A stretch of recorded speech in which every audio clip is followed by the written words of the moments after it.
इतने में दाऊ जी आ गए विजय का शंख बजाते। मार्ग में ये दृश्य देखते ही दाऊ जी ने दौड़ के गोविंद का हाथ पकड़ा। हे कृष्ण, ये नाईगिरी को काम कब से सीख लियो? शादी होवे की देर ना भई और साले का सिर मुड़ना प्रारंभ कर दिया। अपने रिश्तेदारों के साथ कोई ऐसा व्यवहार करता है जो तुमने किया? बहुत निंदनीय काम किया है तुमने। असाध्विदम त्वया कृष्ण कृतमस्मज्जुगुप्सितम वपनम स्मश्रु केशानाम वैरूप्यम सुहृदो बदह। यहां पर बड़े भाई दाऊ जी ने श्री कृष्ण कन्हैया को खूब डांट लगाई। ये भी कोई तरीका है?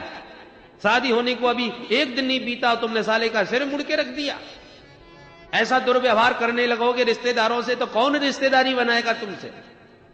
भगवान ने देखा दाऊ जी ज्यादा ही लाल पीले हो रहे, तो मुस्कुरा के इशारे में बोले, दाऊ जी नई नई शादी भई है, बहू रानी के सामने आप हमें डांट रहे हो। अरे बड़े भैया आओ, चाहे जब डांट लेना पर बहू के सामने तो ना डांटो। श्री दाऊ जी की सारी गुस्सा ठंडी है गई। तुरंत रुक्मिणी के पास आके बोले, देवी रुक्मिणी बुरा मत मानना, क्षत्रियाणाम अयम धर्म प्रजापति विनिर्मित। विधाता ने हम क्षत्रियों का धर्म ही कुछ ऐसा कठोर बनाया है कि सगा भाई युद्ध की चुनौती देवे तो उससे भी युद्ध करना हम क्षत्रियों का धर्म बन जाता है। अब मेरे भाई को तुम्हारे भाई ने चुनौती दी तो दोनों लड़ बैठे। अब जो होना था सो हो गया, अब जाने दो उन बातों को। क्षत्रियों के विवाह में यदि खटपट न होवे तो वो विवाह ही कैसा? ठाकुरों के विवाह में तो नेक नेक में तलवारें तनती। खैर जो होना था सो हो गया। रुक्मी भैया अब तुम भी जाओ, रिश्तेदार बन गए हो भाई। देखो बड़ों की यही भूमिका होनी चाहिए। शादी विवाह में झगड़े होते हैं, पर जब भी दो पक्षों में झगड़ा हो गए तो बड़ों को क्या करना चाहिए? सबसे पहले अपने पक्ष को डांटो, भले उसकी गलती ना हो, पर जब अपने पक्ष को डांटोगे तो विपक्ष की सहानुभूति आपके प्रति होगी। और जब विपक्ष की सहानुभूति आपसे जुड़ जाए तब उनको समझाओ भाई गलती तुम्हारी भी है, तो आपकी बात सुन लेंगे। और कहीं सीधे ही आपने उनकी गलती निकालनी प्रारंभ कर दी तो मामला और तूल पकड़ जाएगा। और दाऊ जी ने वही भूमिका करी। आते ही भगवान पर बरस पड़े, बहुत गलत किया, तुम्हें ऐसा नहीं करना चाहिए था। तो रुक्मी के मन में थोड़ा सा दाऊ जी के प्रति झुकाव हुआ। और बाद में दाऊ जी ने रुक्मी को भी समझा दिया, भाई तेरी भी गलती है, तुझे भी ऐसा अनर्गल प्रलाप नहीं करना चाहिए था। दोनों की भूमिका सामंजस्य में दाऊ जी ने निभाई।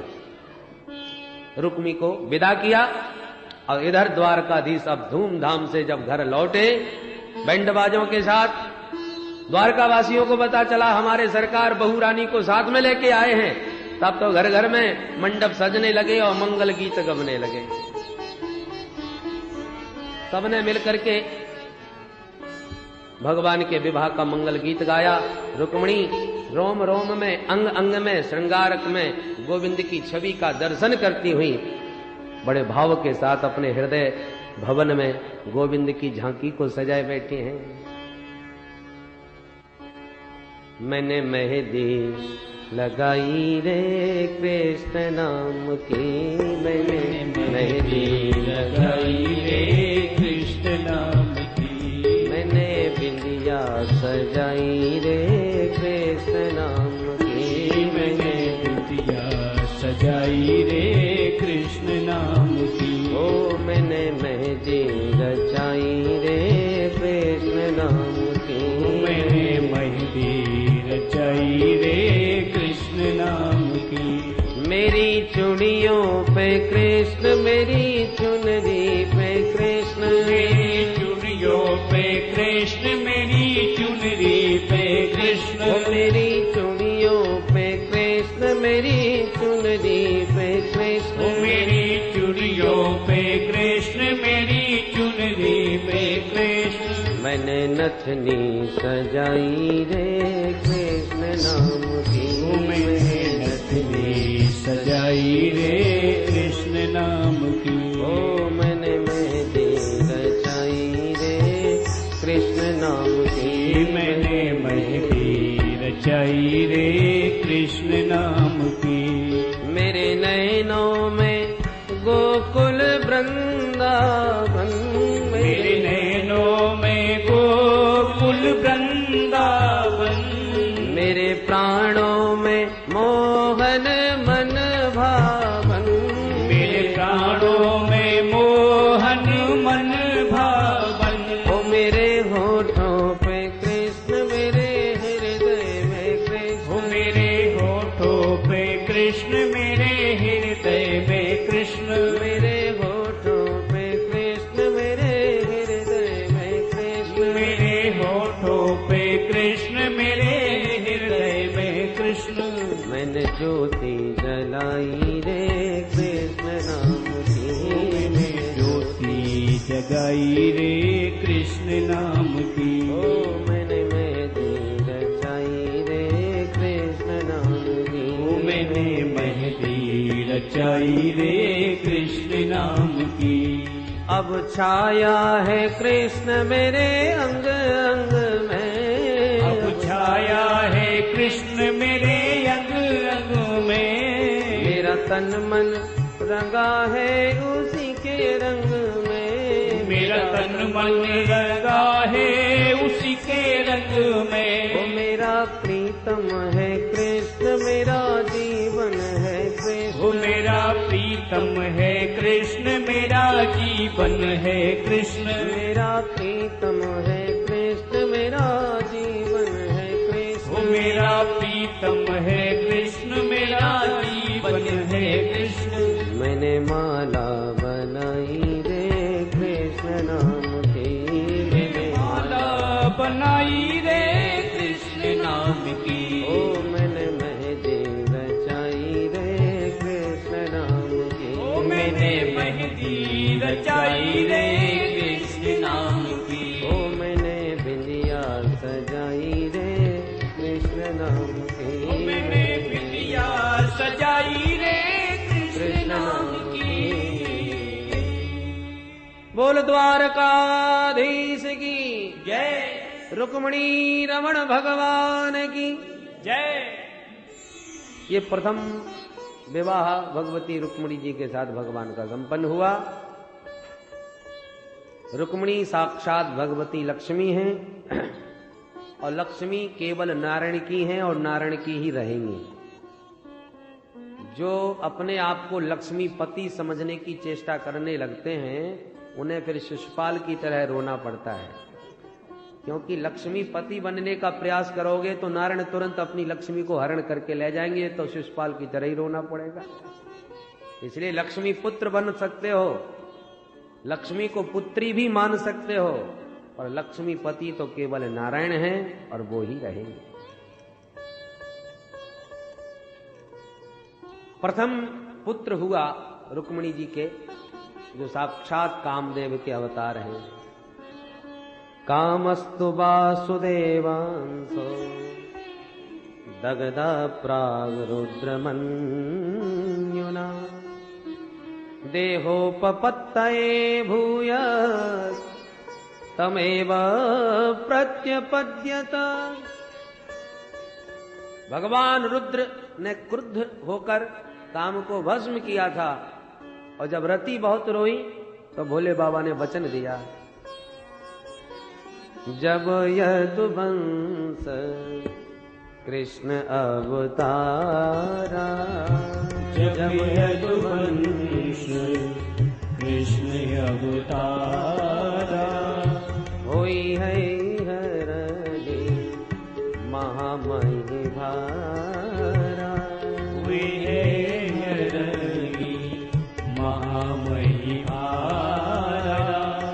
कृष्ण तनय होई है पति तोरा, कृष्ण तनय हुई है पति तोरा। वचन अन्यथा होहि न मोरा, वचन अन्यथा होहि न मोरा। तो भोलेनाथ का वचन सत्य हुआ, और कामदेव ही भगवान के प्रथम पुत्र प्रद्युम्न बन के प्रकट भये। ये धर्माविरुद्ध काम है, धर्म के अनुकूल जो काम है वो तो भगवान का स्वरूप है, भगवान की विभूति है। वो प्रद्युम्न के रूप में प्रकट भये। संबरासुर इनका हरण करके ले गया और समुद्र में फेंक दिया। मछली निकल गई और मछली को पकड़ के मल्लाह ने संबरासुर को ही भेंट कर दी। मछली के पेड़ से प्रद्युम्न संबरासुर के घर में ही पहुंच गए। लालन पालन वहीं हुआ। उधर नारद जी ने काम पत्नी रति को सावधान कर दिया, जाओ अपने पति को संभालो। तो छद्म वेश में काम की पत्नी रति संबरासुर के यहां आकर के सेवा करने लगी और प्रद्युम्न का भरण पोषण करने लगी। नाति दीर्घेण कालेन सकार्ष्णि रूढ़ यौवना। बहुत कम समय में ही जब कृष्ण तनय श्री प्रद्युम्न नव यौवन संपन्न हो गए तो रति के भावों में परिवर्तन आने लगा। एक दिन प्रद्युम्न बोले, देवी एक तरफ लालन पालन कर रही हो मां बन के, दूसरी ओर तुम्हारी दृष्टि और व्यवहार में मातृत्व दिखाई नहीं पड़ रहा। मातृभाव मतिक्रम्य वर्तसे कामनीय था। कौन हो तुम? तब रति ने पूरी कहानी सुना दी। भवान नारायण सुतः संवरेणा हतो गृहा अहम ते धिकृता पत्नी रति कामो भवान प्रभो। अरे आप तो साक्षात श्री नारायण द्वारकाधीश के पुत्र हो। संबरासुर तो आपका सबसे बड़ा दुश्मन है और मैं तो आपकी जन्म जन्म की पत्नी रति हूं और आप मेरे पति कामदेव हो। सारी घटना विस्तार से सुनते ही क्रोध में भर गए प्रद्युम्न। संबरासुर को जाके ललकारा, मैं ही तेरा काल कृष्ण का लाल प्रद्युम्न हूं। कांप गया संबरासुर, मेरा काल मेरी घर में आके इतना बड़ा हो गया। भयंकर युद्ध हुआ। सैन्य शक्ति के साथ संबरासुर का संहार करके प्रद्युम्न पुनः रति के साथ अपने द्वारका को वापस लौटे। बोलो द्वारकाधीश की। रुक्मिणी जी के तो आनंद का पारावार नहीं रहा। बेटा पैदा होते ही खो गया, पर मिला तो बहू रानी के साथ ही मिला। स्वागत हुआ प्रद्युम्न का। परीक्षित प्रभु के और भी विवाह हुए थे। तो और विवाह कहां हुए थे महाराज? बोले वो भी सुन लो। एक सत्राजित नाम के राजा ने द्वारकाधीश प्रभु को स्यमंतक मणि की चोरी लगा दी। इसके पास स्यमंतक मणि 8 बार सोना नित्य देने वाली बहुत चमचमाती थी। कुछ यदवंशियों ने वो बड़ी मणि भगवान के लिए मांगी, इसने देने से मना कर दी। और इसका छोटा भाई जब पहन के गया तो शिकार खेलने निकल गया तो शेर के हाथों मारा गया। लौट के जब घर नहीं आया तो सत्राजित ने समझा कि श्री कृष्ण ने मेरे भैया की हत्या करवा के मणि को ले लिया। तो अपने पत्नी से कहा, देवी जी मुझे तो पूरी शंका है कि कृष्ण ने मेरे भैया को मार के मणि को ले लिया, और जब तक इसका प्रमाण न मिल जाए तब तक तुम बात मत करना किसी से। ठीक है महाराज, नहीं करूंगी। परमाताओं का स्वभाव, कोई रहस्य उन्हें पता चल जाए तो जब तक 2-4 लोगों में बांट न ले वो बात, तब तक बीमार रहती है। तो उनकी पत्नी ने अपनी पड़ोसन से चर्चा कर दी, पड़ोसन ने अपनी पड़ोसन से करी, और करने करने जब बंजना वो बात फैलती चली गई। सारी जनता में चर्चा का विषय बन गया कि देखो बचपन की आदतें जाती नहीं है। श्री कृष्ण पहले जब बचपन में भी चोरी थे, पहले माखन चोरी करते थे, अब बड़े हो गए तो अब हीरे जवाहरात चुराने लगे। भगवान ने कहा राम राम, ये तो अच्छा कलंक लगा हमको। तो भगवान उस मणि की खोज में निकल पड़े। ढूंढते ढूंढते जंगल में देखा कि शेर मरा पड़ा है। प्रद्युम्न जो प्रसेन था सत्राजित का भाई, जो मणि पहन के गया था, वो भी मरा मिला। उन सब चिन्हों को देखते हुए आगे बढ़े तो पहुंच गए जाम्बवंत की गुफा में। वहां देखा कि जाम्बवंत जी की बेटी जाम्बवती मणि लिए खेल रही। मणि पाते ही प्रभु प्रसन्न हो गए। जाम्बवती घबरा गई, ये कौन आ गया? जाम्बवंत जी को क्रोध आ गया, आज्ञा लिए बिना कौन घर में घुसा चला आया। क्रोध में आकर के भगवान की छाती में एक मुक्का जड़ दिया। बदले में 2 मुक्के भगवान ने ठोक दिए। फिर क्या था, मुक्केबाजी प्रारंभ हो गई। 27 दिन तक भयंकर द्वंद्व युद्ध चला। 28वें दिन उठा के भगवान ने जाम्बवंत जी को पटक के ऐसे रगड़े मारे कि नस नस ढीली कर दी। जाम्बवंत जी बोले बस करो महाराज, मैं पहचान गया, आप ही मेरे राम जी हो। पहचान निकल आई। सरकार आए कैसे यहां तक? भगवान ने मणि चोरी का प्रसंग विस्तार से सुना दिया और कहा ये मणि हमको दो। जाम्बवंत जी बोले एक शेर से लड़के तो मणि मिली, और मणि मैंने अपनी बेटी को दान कर दी। अब बेटी से वापिस लेकर तुम्हें दूंगा तो मेरी बेटी तो उड़ाना देगी जिंदगी भर। बेटी का धन कभी पिता नहीं लेता। भगवान बोले तो आप क्या करें? जामवंती जी बोले एक काम करो महाराज, मेरी बिटिया से विवाह कर लो, दहेज में मुझसे मणि ले लो। भगवान बोले जैसी आपकी इच्छा। फिर तो जंगल में मंगल हो गया। जामवती जी का विवाह हुआ, दहेज में मणि को भी दिया और भगवान को विदा किया। लौट के भगवान द्वारका आए, सत्राजित को बुला के मणि थमा दी कि संभालो अपनी मणि, चोरी हमको लगा रहे थे तुम। मणि जहां भी मिली साथ में प्रमाण पत्र लेके ही आए हैं। अब तो सत्राजित बड़ा लज्जित, और जनता की हवा 1 मिनट में बदलती है, बदल गई। जो जनता कल कह रही थी कि कृष्ण बचपन का चोर था, देखो आदत अभी भी नहीं सुधरी, वही जनता कहने लगी हम पहले ही कह रहे थे द्वारकाधीश के दरबार में किस बात की कमी है। इस दुष्ट को शर्म ही नहीं आई, इतने बड़े महापुरुष को चोरी लगाई इसने। 1 मिनट में बदल गई भाषा। दुनिया की तो भेड़ चाल है, 1 मिनट में किधर हवा चले जाए। बड़े बड़े राजनेता समझ नहीं पाते जनता के रुख को, सारे आंकड़े चुनाव के धरे रह जाते हैं, कोई नहीं समझ पाता। बोलो जय श्री कृष्ण। अंत तो गत्वा सत्राजित बहुत लज्जित हुआ और कहा प्रभु अब एक ही उपाय है। क्या? बोले आप मेरी बेटी सत्यभामा से विवाह कर लो तो फिर ये जनता मुझे गाली नहीं देगी, मैं आपका ससुर जो बन जाऊंगा। भगवान बोले भाई जैसी आपकी इच्छा। धूमधाम से अपनी बेटी सत्यभामा का विवाह द्वारकाधीश से किया और दहेज में मणि को भी दिया। भगवान बोले एक काम करो, मणि तो हम लेंगे नहीं, और तुम्हारी ज्यादा ही श्रद्धा है देने की तो इस मणि को तुम अपने पास ही रखना, और मणि से जो 8 बार सोना पैदा होता है वो हमारे घर भेजते रहेंगे। सत्राजित राजी हो। इस प्रकार से सत्यभामा जी से विवाह हुआ। जरा गिनते रहिए, पहला विवाह रुक्मिणी जी से, दूसरा जाम्बवती से, तीसरा सत्यभामा जी से। एक बार भगवान अपने प्रिय पांडवों से मिलने के लिए द्वारकापुरी से दिल्ली आए। दिल्ली का ही प्राचीन नाम इंद्रप्रस्थ नगरी। पांडवों ने बड़ा जोरदार स्वागत किया। भगवान एक दिन अर्जुन से बोले मित्र चलो कहीं जमुना पार घूमने चले। बोले चलो। दोनों मित्र रथ में बैठ के घूमने निकले तो जमुना तट पर एक कन्या को तपस्या करते देखा। भगवान ने कहा अर्जुन पता लगाओ ये कौन देवी बैठी है, क्या कर रही है। अर्जुन ने जाके पूछा देवी आप कौन है।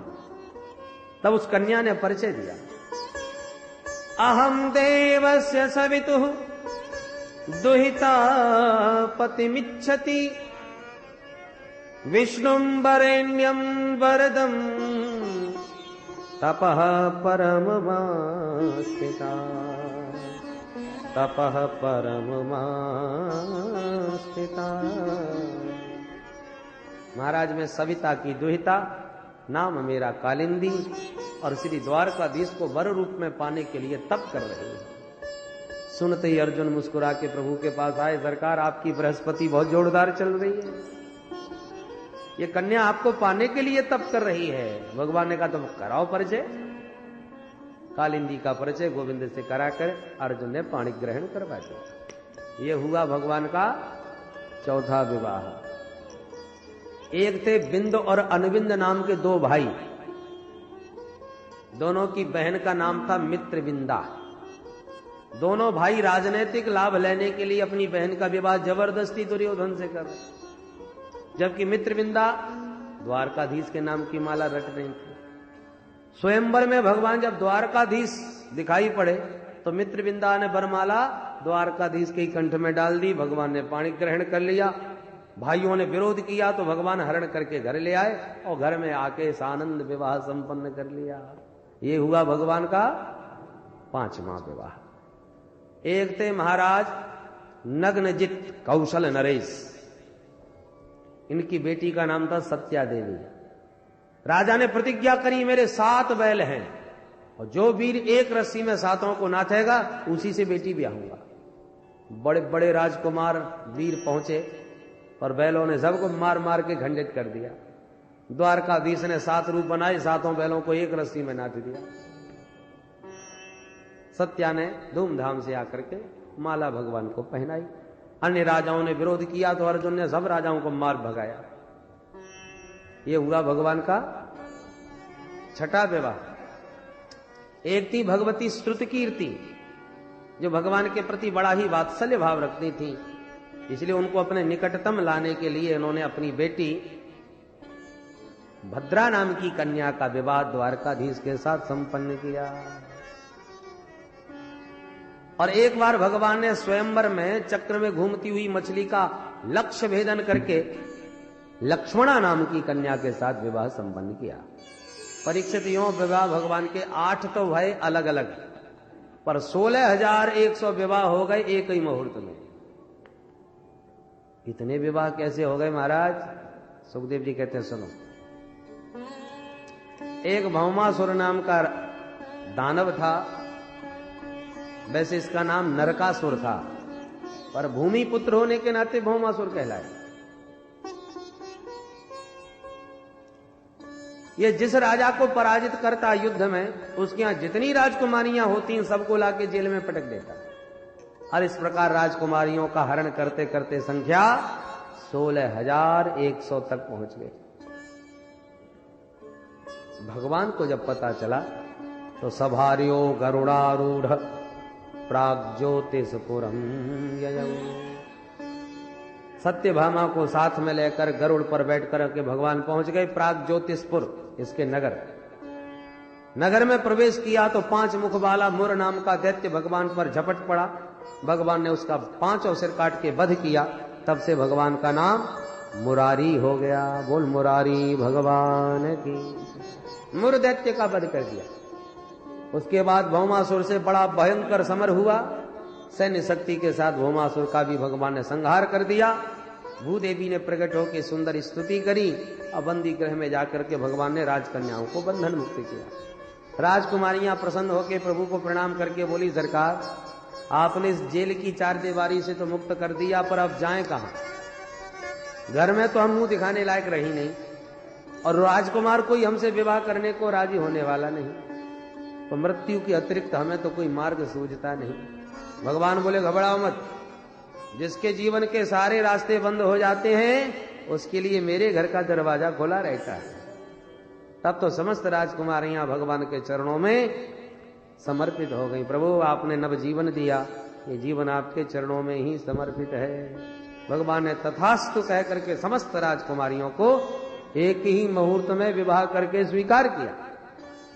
द्वारका में लाके सबको भव्य भवनों का निर्माण करके पृथक पृथक दिया।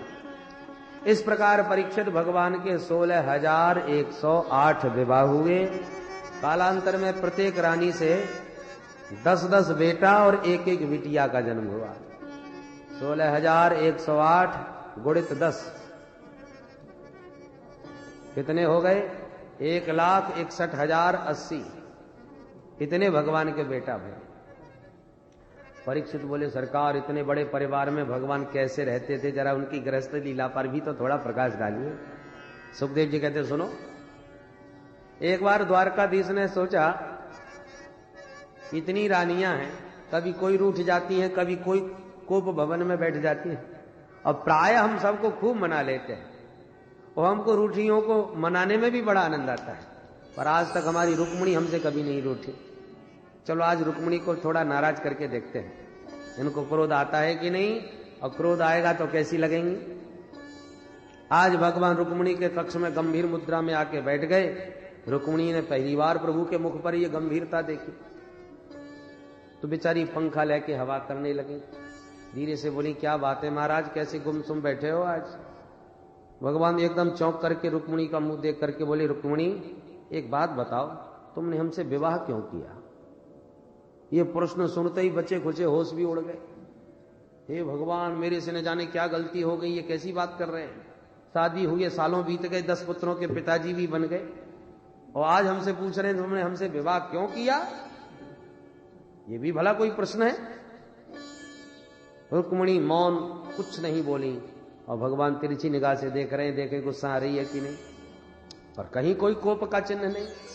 भगवान और ज्यादा छेड़ने लगे, रुक्मिणी भाई मेरी दृष्टि से तो हमारा तुम्हारा जोड़ा कुछ जचा नहीं, कहां तुम राज घराने की राजकुमारी और कहां अपने राम जन के माँ बाप का कोई ठिकाना ही नहीं, खानदान का कुछ पता ही नहीं, गुण हम में कुछ है नहीं। ये भले ही मान लो कि नंबर 1 के चोर हैं, यही गुण हमने सीखा बचपन से। तुम यदि ये कहो कि हम बहुत बड़े पराक्रमी थे तो दुनिया जानती है कि हम रण छोर हैं। शत्रु भारी पड़ जाए तो छोड़ मैदान भग जाते हैं अपनी जन्मभूमि को भी। तुम यदि ये कहो कि मैंने तो अपने माता पिता की आज्ञानुसार तुम्हारा चयन किया है, तो देवी तुम्हारे परिवार ने तो शिशुपाल को पसंद किया था, तुम ही हमारे साथ दौड़ के चली आई। मेरी समझ में नहीं आता शिशुपाल में कमी क्या थी। खानदानी था, चैत्य देश का होने वाला राजा था, और अपने राम को तो राजा कभी बनना ही नहीं, राजा तो हमेशा उग्रसेन रहे। रुक्मिणी की धड़कन बढ़ती जा रही है। जब इतने सब सुनने पर भी रुक्मिणी कुछ नहीं बोली तो भगवान बोले, देखो रुक्मिणी, मैं तो कहता हूं अब भी कुछ नहीं बिगड़ा है। जो ये शब्द सुना रुक्मिणी के पूरे होश उड़ गए, हाथ का पंखा दूर गिरा और रुक्मिणी मूर्छित होकर गिरने लगी। भगवान समझ गए, घबरा गई, तो पर्यंका दभरुयासु तामुत्थाप्य चतुर्भुज, चतुर्भुज रूप में भगवान दौड़े और 2 भुजाओं से रुक्मिणी को थाम लिया। एक भुजा से पंखा करने लगे, एक भुजा से जल छिड़कने लगे। तब जाकर के रुक्मिणी को होश आया। भगवान ठहाका मार के हंसे, हे देवी जी, विवाह हुए इतने वर्ष बीत गए, 10 पुत्रों की माता जी बन गई, तब जाके आज मैंने थोड़ा सा परिहास किया, और इस छोटे मोटे परिहास की बातों में तुम इतनी घबरा गई। ये सब हंसी मजाक की बातें थी। एक बात कहूं, गृहस्थ जीवन में सुबह से शाम तक झंझटों के अलावा कुछ है ही नहीं, बस एक ही सुख दिया है, क्या? अयम ही परमो लाभो गृहेषु गृह मेधिनाम यन्नमैर्नीयते याम प्रियया भीरुभामिनी। भगवान कहते हैं, हरि सुंदरी, गृहस्थ व्यक्ति प्रपंचों से पीड़ित होकर, परेशान होकर जब अपनी प्रिया के पास पहुंचता है तो हास्य परिहास मनोरंजन करके सारे प्रपंचों को भूल जाता है। इसलिए परिहास करना बहुत आवश्यक होता है, और तुम हो जो नेक्सी हंसी मजाक की बातों में घबरा गई। अब रुक्मिणी सावधान होकर बैठी और प्रत्येक वाक्य का इतना बढ़िया जवाब दिया कि भगवान गदगद हो गए। रुक्मिणी ने कहा, सरकार, आपने भले ही मेरे से ये सारी बातें परिहास में कही, परंतु जो भी कुछ कहा वो था एकदम सत्य। भगवान बोले, अच्छा, तुम्हें मेरी बातें सत्य मालूम लगी? अच्छा बताओ, क्या सत्य कहा मैंने?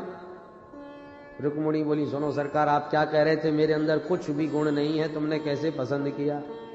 तो मैं जानती हूं आप में कोई गुण नहीं है, इसलिए महापुरुष आपको निर्गुण कहते हैं। आप तो गुणातीत हैं। सत्व रज तम में सारा जगत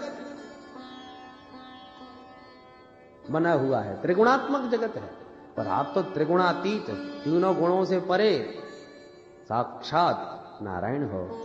तो आपका यह कथन कि मेरे अंदर कोई गुण नहीं, बिल्कुल सही है कि नहीं? आप क्या कह रहे थे, हमारे माँ बाप का पता ही नहीं, बिल्कुल ठीक था। भगवती श्रुति आपके स्वरूप का निरूपण करती करती नेति नेति कह के थक जाती हैं, और इदमित्थम कह के आपको जानना असंभव लगता है। तो जब आपको ही जानना असंभव है तो आपके माँ बाप को कोई क्या जान पाएगा? इसलिए आपका यह कथन भी ठीक है। आप जो कह रहे थे कि हम रण छोड़ हैं, देखो समुद्र में घुसे बैठे हैं, डर के मारे अपना घर छोड़कर, ठीक कहा सरकार। क्योंकि जिन भक्तों का हृदय सागर एकदम स्वच्छ और निर्मल हो जाता है, जिन भक्तों के हृदय सागर में काम क्रोधादि दुर्विकारों का कभी प्रवेश नहीं होता, ऐसे भक्तों के सुंदर दुर्ग में आप अपना घर बना करके रह जाते हो। भक्तों का भवन जब भा जाए आपको तो अपना वैकुंठ छोड़ के चले जाते हैं।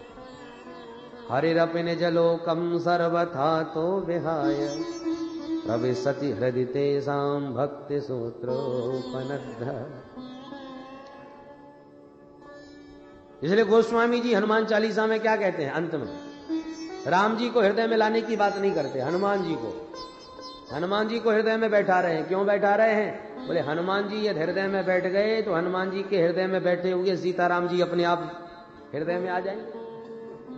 पवन तनय संकट हरण मंगल मूर्ति रूप, राम लखन सीता सहित हृदय बसो सुरभूप।